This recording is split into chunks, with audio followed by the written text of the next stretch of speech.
இன்று கந்தசஷ்டி பெருவிழா. குரோதம், லோபம், மோகம், மதம், காமம், ஆச்சரியம் என அறுவகை பகைகளை உடைய சூரபத்மனை முருகப்பெருமான் சூரசம்ஹாரம் செய்த திருநாள்.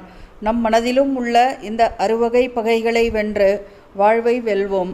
முருகப்பெருமான் சூரபத்மனை சம்ஹரித்த புண்ணிய ஸ்தலம்தான் திருச்செந்தூர் திருத்தலம். திருத்தலத்தில் முருகப்பெருமானை மனமாற வழிபட்டால் வாழ்க்கையில் பல அற்புதமான மாற்றங்கள் ஏற்படும். திருச்செந்தூர் கடலில் நீராடி முருகப்பெருமானை தரிசனம் செய்தால் பாவங்கள் நீங்கி புதிய வாழ்க்கையின் தொடக்கம் கிடைக்கும் என்று சாஸ்திரங்கள் கூறுகின்றன. ஓம் சரவணபவா என்ற மந்திரத்தை திருச்செந்தூர் முருகனை மனதில் நினைத்து தினமும் 108 முறை ஜபித்தால் துன்பங்கள் அனைத்தும் தீரும். திருச்செந்தூரில் உள்ள முருகப்பெருமான் வெற்றி முருகன் என புகழப்பெற்றவர்.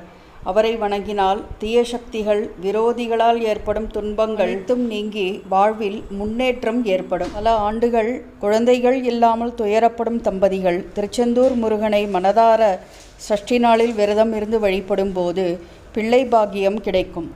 முத்தமிழ் வடிவே முருகா போற்றி, ஊழ்வினை போக்கும் உத்தமா போற்றி போற்றி.